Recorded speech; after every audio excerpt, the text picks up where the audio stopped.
Update देने के लिए। फिलहाल आगे बढ़ेंगे, आंध्र प्रदेश की बात करेंगे। आंध्र प्रदेश के जिला कर्नूल में सड़क हादसा पेश आया है। हैदराबाद से बेंगलुरु जा रही निजी ट्रैवल की वॉल्वो बस सड़क के किनारे खड़े ट्रक से टकरा गई, जिसके सबब 3 अफराद की मौके पर ही मौत हो गई। महलुकीन में 2 ड्राइवर और 1 मुसाफिर शामिल हैं। इस हादसे में दिगर 5 मुसाफिर भी शदीद तौर पर जख्मी हुए हैं। हादसे में बस का अगला हिस्सा पूरी तरह से तबाह हो गया है।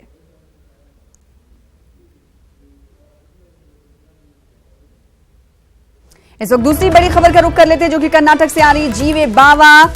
जीए बावा कर्नाटक अखिलेती कमीशन के नए चेयरमैन नामजद किए गए हैं। रियासती हुकूमत ने हुक्मनामा जारी कर दिया है। साबिक पुलिस अफसर और कांग्रेस के लीडर हैं जीए बावा। कल जुमे की नमाज के बाद ओहदा संभालेंगे। नसीर अहमद के रुकन बनने के बाद कमीशन के चेयरमैन का ओहदा खाली था और अब अखिलेती कमीशन के चेयरमैन का इंतखाब कर लिया गया है, नामजद किया गया है जीए बावा को। रियासती हुकूमत ने हुक्मनामा जारी करते हुए साबिक पुलिस अफसर और कांग्रेस के लीडर को मुंतखब किया है, जिनका नाम जीए बावा है। कल जुमे की नमाज के बाद बताया जा रहा है कि अखिलेती कमीशन का ओहदा संभालेंगे जीए बावा।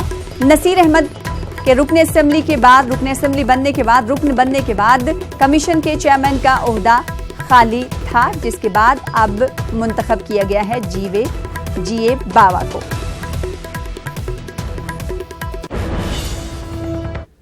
उत्तराखंड में अखिलेतों से जुड़े महकमों में स्टाफ की कमी एक अरसे से है। स्टाफ की कमी के सबब कामकाज मुतासिर हो रहा है। हुकूमत की अदम तवज्जुही से मसले की संगीनी में इजाफा हो रहा है।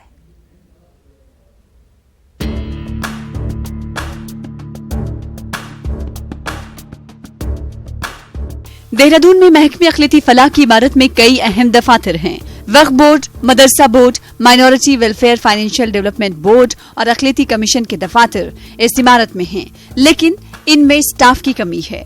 स्टाफ की कमी के हवाले से गुज़िश्ता कई बरसों से अर्जी दाखिल की हुई है, लेकिन साबिका कांग्रेस हुकूमत और न ही मौजूदा बीजेपी सरकार ने इस जानिब कोई तवज्जो दी है। महकमे अखिलेती फलाह के डायरेक्टर मानते हैं कि स्टाफ की कमी एक बड़ा चैलेंज है। देखिए, सारे पद बढ़ जाते हैं तो काम करने में आसानी तो होगी, क्योंकि रेगुलर कर्मचारी है, उन पर हमारा नियंत्रण रहेगा। और वो एक लॉन्ग टर्म के लिए कर्मचारी आता है तो उसमें भी ये रहता है कि वो सिक्योर्ड रहता है अपने आप को, तो काम करने में वो अपना रुचि भी दिखाता है और थोड़ा उनमें एक भय भी रहता है।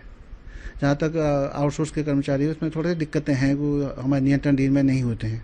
इसलिए रेगुलर कर्मचारी आने में काम में तेजी जरूर आएगी और हमारा प्रयास भी। अखिलेती उमूर के जानकार मानते हैं कि रियासत में 18% आबादी अखिलेतों की है, लेकिन इससे जुड़े मसाइल के निपटारे में टाल मटोल की जाती है।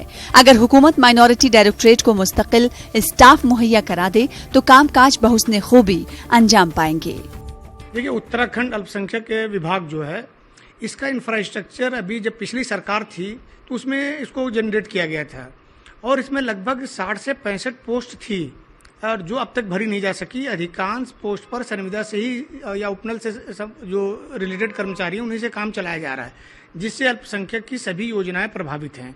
खासकर वक्फ बोर्ड, मदरसा बोर्ड, अल्पसंख्यक के वित्त विकास निगम और अल्पसंख्यक आयोग और डायरेक्टरेट, ये सारे डिपार्टमेंट और हज कमेटी, सारे डिपार्टमेंट इसके साथ प्रभावित हो रहे हैं।